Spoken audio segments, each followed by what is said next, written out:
Hind everyone. In this video, we are going to discuss about matter. What is matter? Matter is anything that has mass and takes up space or has volume that are called matter. देखिए पूरे universe में क्या एक बात ध्यान से याद रखिए पूरे यूनिवर्स में पूरी कायनात में कोई भी ऐसी चीज़ जिसका कोई मास हो यानी जिसका कोई वज़न हो या फिर टेक्स अप स्पेस या विच ऑक्यूपाई स्पेस या कोई स्पेस ले रही हो उस चीज़ को हम मैटर कहते हैं। क्या बात बोली मैंने?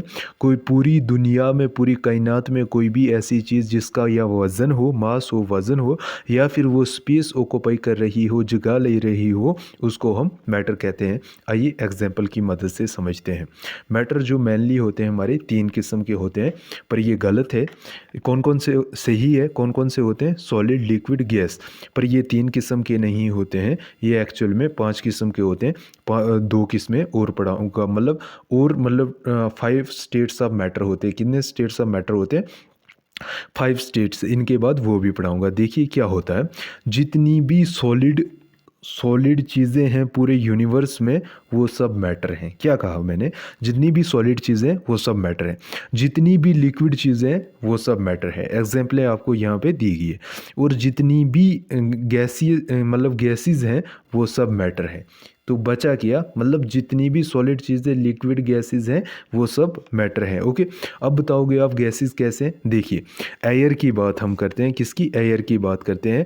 आप गाड़ी के टायर में अगर हवा भरते हो तो वो स्पेस भी ऑक्यूपाई करती है और हवा का वज़न भी होता है उस टायर में, तो वो तो मैटर होगी। ओके, वैसे एलिमेंट जितने भी होगी, ऑक्सीजन सिलेंडर देखे होंगे आपने, वो भी सब मैटर है क्योंकि वो स्पेस भी ऑक्यूपाई करते हैं और उनका क्या होता है, उनका मास भी होता है, तो इसलिए हम उनको कहेंगे मैटर। ओके, अच्छा अब मैंने कुछ चीज़ें ऐसी लाई हैं जो मैटर नहीं होती हैं। For example sunlight. सनलाइट को आप देख लो, सनलाइट जो होती है ना, ये कोई एरिया कवर करती है ना, इसका कोई वॉल्यूम होता है ना मास होता है, वज़न भी नहीं होता। लाइट का क्या वज़न होता है? कुछ नहीं। तो ये भी मैटर नहीं है। उसी तरह ग्रेविटी आ गई, ग्रेविटी भी मैटर नहीं है, ना वॉल्यूम है इसकी, ना स्पेस मास है, ना स्पेस ऑक्यूपाई करती है। ओके, हीट की भी वो आ गई, ये भी मैटर नहीं है। रिफ्लेक्शन भी मैटर नहीं है। साउंड आवाज़ भी मैटर नहीं है, ना कोई ये वॉल्यूम, मतलब ना इसकी कोई वॉल्यूम है, ना ही ये कोई स्पेस ऑक्यूपाई करती है। उसी तरह फीलिंग आ गई, एनर्जी आ गई, उसी तरह हमारे पास इमोशन आ गई है। इस किस्म की जो चीज़ें हैं ये मैटर नहीं है। ओके, ना ये लिक्विड में आती है, ना गैस में आती है, ना ये किस में आती है, ना ये मतलब किसी में भी नहीं आती, सॉलिड में भी नहीं आती है। ओके, अब करते हैं बात स्टेट्स ऑफ मैटर। कितने स्टेट्स ऑफ मैटर हैं? तो ये 5 स्टेट्स ऑफ मैटर हैं। आपको क्वेश्चन पूछा भी जा सकता है कितने किस्म के कितने स्टेट्स ऑफ मैटर हैं? 5 स्टेट्स ऑफ मैटर है। कौन कौन से? सॉलिड, लिक्विड, गैस, प्लाज्मा और बोस इंस्टेंट कंडेंसेट। ओके, जितने भी सॉलिड है वो सब मैटर है, जितने भी लिक्विड है सब मैटर है, गैस जितने भी है सब मैटर है, प्लाज्मा जो भी है वो सब मैटर है, बोस इंस्टेंट कंडेंसेट है वो भी मैटर है। ओके, पहले पहले हम पढ़ते हैं ये 3, उसके बाद पढ़ेंगे हम प्लाज्मा और बोस इंस्टेंट कंडेंसेट। ओके, इसको शॉर्ट में जो है BEC भी बोलते हैं। क्या बोलते हैं? BEC लिखते हैं इसको शॉर्ट में। ओके, पहले हम ये 3 पढ़ लेते हैं। कौन कौन से? सॉलिड, लिक्विड और गैस। ओके, इसके बारे में कुछ इंपॉर्टेंट पॉइंट बताऊंगा। ओके, आइए स्टार्ट करते हैं। ये आ गया हमारे पास सॉलिड, लिक्विड और गैस। ये क्या है? देखना क्या होता है। इसमें 2 फैक्टर मेन काम करते हैं। इसके 2 फैक्टर होते हैं मेन, किसके? मैटर के। कौन कौन से? एक तो आ गया टेम्परेचर, दूसरा आ गया हमारे पास प्रेशर। ओके, टेम्परेचर और प्रेशर की वजह से इनके बीच में क्या होती है? कन्वर्जन होती है। ओके, जैसे फॉर एग्जांपल ये आ गई हमारे पास सॉलिड स्टेट। ओके, ये आ गई हमारे पास सॉलिड स्टेट। इसको जब हम हीट करेंगे तो ये लिक्विड में कन्वर्ट हो जाएगी और लिक्विड में कन्वर्ट हो जाएगी। लिक्विड को हीट करेंगे तो ये गैस में कन्वर्ट हो जाएगी। ओके, तो आइए समझते हैं इनके कुछ प्रोसेस होते हैं। ये हमारे पास आ गया सॉलिड। ओके, ये हमारे पास आ गई लिक्विड स्टेट, लिक्विड। ओके, ये आ गई हमारे पास for example gas state. Okay, इसमें कुछ पॉइंट इंपॉर्टेंट बताऊंगा, देखना। जब हम क्या करते हैं, सॉलिड किसी चीज़ को हीट करते हैं, बर्फ़ समझ लो, और बर्फ़ की एग्जांपल समझ लो। इसको जब सॉलिड को हीट करते हैं तो ये पानी बन जाता है, लिक्विड बन जाता है। तो इस प्रोसेस को हम कहते हैं मेल्टिंग। ओके, पिघलना। ओके, किसी टाइम क्या होता है, जो लिक्विड होता है ये इसको टेम्परेचर माइनस में चला जाता है तो ये सॉलिड में कन्वर्ट हो जाता है। तो इस प्रोसेस को हम कहते हैं फ्रीजिंग। ओके, इसको हम क्या कहते हैं, फ्रीजिंग। देखना कभी कभार क्या होता है, कभी ऐसा हो जाता है जो सॉलिड है ये डायरेक्ट गैस में, जो मतलब बर्फ़ वगैरह है ये डायरेक्ट गैस में कन्वर्ट हो जाती है। क्या हो जाता है, सॉलिड डायरेक्ट जब गैस में कन्वर्ट हो जाएगा बिना लिक्विड बनने के, तो उसको हम कहते हैं सब्लिमेशन। क्या कहते हैं, उस प्रोसेस को हम कहते हैं सब्लिमेशन। ओके, तो कभी कभार क्या होता है, गैस जो है डायरेक्ट जो है सॉलिड में कन्वर्ट हो जाती है, तो इस प्रोसेस को हम कहते हैं, दूसरे कलर से लिखता हूँ, इस प्रोसेस को हम कहते हैं डिपोजिशन। क्या कहते हैं, डिपोजिशन। जब क्या होगा, गैस डायरेक्ट सॉलिड में कन्वर्ट हो जाएगी बिना लिक्विड बने, और जब सॉलिड डायरेक्ट गैस में कन्वर्ट हो जाएगा उसको सब्लिमेशन कहते हैं। जब सॉलिड डायरेक्ट लिक्विड बन जाएगा उसको मेल्टिंग कहते हैं। जब लिक्विड डायरेक्ट मतलब सॉलिड बन जाएगा उसको फ्रीजिंग कहते हैं। तो उसी तरह जब क्या होता है कि लिक्विड से जब हीट करेंगे तो ये गैस में कन्वर्ट हो जाएगा, तो इस प्रोसेस को हम कहते हैं इवेपोराइजेशन। ओके, इस प्रोसेस को हम कहते हैं इवेपोराइजेशन। तो अच्छा, जब क्या होता है, जब गैस डायरेक्ट लिक्विड में कन्वर्ट हो जाएगी, फॉर एग्जांपल जब हम के मतलब बॉईल करोगे वाटर को, तो वो वाटर उबलेगा तो ऊपर के लिए प्रेशर निकलेगा, तो ऊपर से आप थाली रखोगे वो लिक्विड की शेप ले लेगा। ओके, या फिर आपने सर्दियों के टाइम में देखा ही है कि वो पानी गैस का कन्वर्ट होकर शीशों से गिरने लगता है, तो उस प्रोसेस को हम क्या कहते हैं, इस प्रोसेस को जब गैस डायरेक्ट लिक्विड में कन्वर्ट होने लग जाएगी उस प्रोसेस को हम कंडेंसेशन कहते हैं। क्या कहते हैं, कंडेंसेशन। ओके, आई थिंक आप इतना समझ गए होंगे। ओके, तो क्या होता है कि दूसरी बात क्या होती है, ये जो प्रोसेस है इन पॉइंट को क्या क्या कहते हैं वो समझ गए आप। और दूसरी बात करते हैं, ये हमारे पास सॉलिड चीज़ें आ गई, ये हमारे पास लिक्विड आ गई, ये हमारे पास गैस आ गई।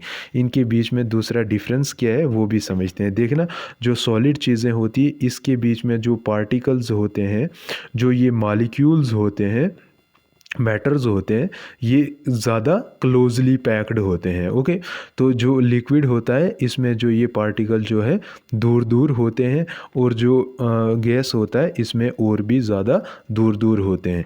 इसमें जो पार्टिकल का साइज़ है, ये इंटरमॉलिक्यूलर डिस्टेंस ये ज़्यादा है, मतलब कम है, इसमें थोड़ा ज़्यादा, इसमें थोड़ा ज़्यादा। ओके, इसी तरह दूसरा डिफरेंस क्या है, सॉलिड जो है ये ज़्यादा वेटेड होता है, ये इससे कम वेटेड होता है, ये वेट बहुत ही कम वेटेड होता है।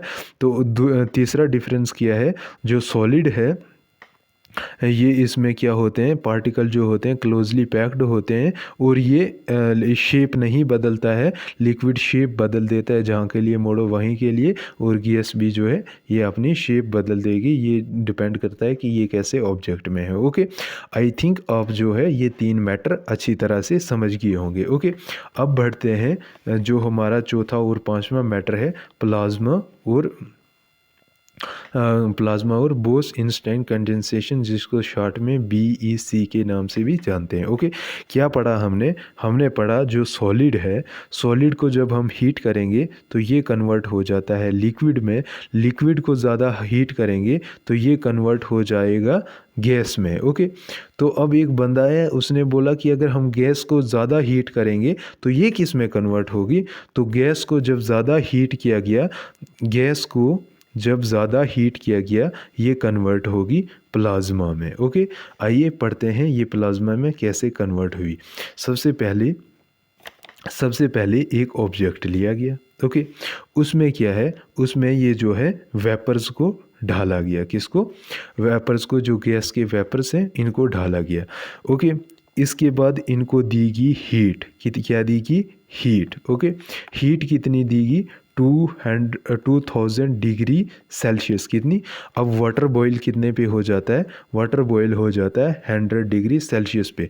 बट इन जो हीट जो वेपर्स थे, ये गैस है, ये क्या है, ये हमारे पास गैस है। ओके, गैस के जो वेपर्स है इनको हीट देगी 2000 डिग्री सेल्सियस, कितनी, ये इनको हीट दी गई है 2000 डिग्री सेल्सियस। ये हमारे पास जो है ये गैस है। ओके, इसको जब हीट देगी है तो इसमें क्या हुआ है, प्लाज्मा की डेफिनेशन क्या है, प्लाज्मा की डेफिनेशन है, दूसरे कलर से लिखते हैं, प्लाज्मा की डेफिनेशन है it is ionised state of matter. Okay, जो ये प्लाज्मा है ये एक ionised state of state of gas है। ओके, ये क्या है, एक आयनाइज्ड स्टेट ऑफ गैस है। इसमें क्या किया गया देखना, मैं बताता हूँ। जब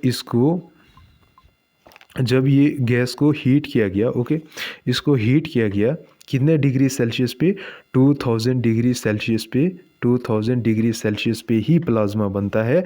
तो इसके जो है आयन क्या होता है वो मैं बताता हूँ। आयन जो है ये इनका चार्ज होता है। जब इसमें गैस को हीट किया गया, प्लस चार्ज अलग हो गया, माइनस चार्ज जो है अलग हो गया, इनको आयन बोलते हैं। जो पॉजिटिव चार्ज वाले आयन होते हैं उनको कैटाइन बोलते हैं, जो पॉजिटिव वाले चार्ज वाले होते हैं, जो नेगेटिव वाले होते हैं उनको अनाइन बोलते हैं। ये अलग अलग हो गए। ओके, ये जब अलग अलग हो गए, इनके बीच रिएक्शन हुई तो उधर से एक चिंगारी जैसी निकली। इनके बीच जब रिएक्शन हुई तो उधर से एक चिंगारी जैसी निकली। वही जो चिंगारी निकली वो ही प्लाज्मा की शेप बन गई। ओके, फॉर एग्जांपल कौन सी आ गई, हमारे पास जो सन है ये भी प्लाज्मा की एग्जांपल है। हमेशा प्लाज्मा कितने डिग्री सेल्सियस पे बनता है ये भी याद रखिएगा, 2000 डिग्री सेल्सियस पे। ओके, जो सबसे ज़्यादा हीट है 2000 डिग्री सेल्सियस, इससे ऊपर जितनी भी ज़्यादा हीट हो तो वो कौन सी शेप ले लेती है, प्लाज्मा की। हमारे पास नेचुरल एग्जांपल ऑफ प्लाज्मा जो है सन है, हमारे पास स्टार है, हमारे पास जो है स्टार है, उसके बाद फायर है, आग है हमारे पास, इसकी प्लाज्मा की एग्जांपल। उसके बाद सन लाइटनिंग, वो लाइटनिंग होती है, वो है जब बादल बरसता है वो लाइटनिंग चिंगारी जैसी निकलती है, वो भी हमारे पास प्लाज्मा की एग्जांपल है। सबसे ज़्यादा टेम्परेचर होना ही प्लाज्मा कहलाता है, पर वो 2000 डिग्री से ऊपर ही होना चाहिए या 2000 डिग्री होना चाहिए। ओके, उसके बाद देखा इन्होंने कि जब सॉलिड था इसको हीट किया, ये लिक्विड में कन्वर्ट हो गया। सॉलिड को हीट करने के बाद ये क्या हुआ, लिक्विड में कन्वर्ट हुआ। लिक्विड को हीट करने के बाद ये जो है गैस में कन्वर्ट हुआ। गैस को हीट करने के बाद ये प्लाज्मा में कन्वर्ट हो गया। एक दूसरा बंदा आया जिसका नाम था क्या, एक दूसरा बंदा था जिसका नाम था सत्येंद्रनाथ बोस। इसने जो है हमारे जो एल्बर्ट आइंस्टाइन थे, एल्बर्ट आइंस्टाइन को कहा एक चीज़ के बारे में कि अगर हम सबसे ठंडी मतलब एक ऐसी कंडीशन ले लें मतलब किसी मैटर की, तो उसको क्या कहा जाएगा। तो ये हमारे एल्बर्ट आइंस्टाइन साहब ने एक्सप्लेन की, तो उसका नाम दे दिया बोस आइंस्टाइन कंडेंसेट। ओके, इन्होंने क्या किया, एक मैटर लिया, इन्होंने क्या लिया, मैटर लिया, वेपर ही समझ लो या कुछ भी समझ लो। इसको जो है इसको माइनस क्या 273 डिग्री सेल्सियस। ओके, इसको कितना टेम्परेचर दिया, इसको टेम्परेचर दिया -273 डिग्री सेल्सियस। देखना 0 डिग्री सेल्सियस पे बर्फ़ जमने शुरू हो जाती है। तो माइनस मतलब आज की भी बात करेंगे, हमारे सबसे ठंडी जगहें हैं -10 डिग्री -15 डिग्री सेल्सियस टेम्परेचर होता है। तो मान लो 273 डिग्री सेल्सियस टेम्परेचर दिया जाएगा तो कितनी ठंडी व्यवस्था बन जाएगी। ओके, इतना टेम्परेचर दिया गया मैटर को, तो वही कहलाता है सबसे ठंडी अवस्था को हम कहते हैं बोस आइंस्टाइन एंड कंडेंसेट। ये जो है ये हमारे, या फिर इसको एब्सोल्यूट 0 डिग्री सेल्सियस के नाम से भी जानते हैं, या किसके नाम से जानते हैं, absolute 0 degree Celsius. Okay, 0 degree Celsius के नाम से भी जानते हैं, या -273 डिग्री सेल्सियस केल्विन इसको हीट दी गई, तो ये बोस आइंस्टाइन कंडेंसेट की शेप ले ली, सबसे ठंडी, अपनी एनर्जी वगैरह लॉस कर दी। तो इस हमारे यूनिवर्स में कोई भी एग्जाम्पल नहीं है बोस आइंस्टाइन कंडेंसेट की। Okay, thank you. मुझे लगता है आपको सब समझ आ गया होगा, वीडियो अच्छी लगी होगी।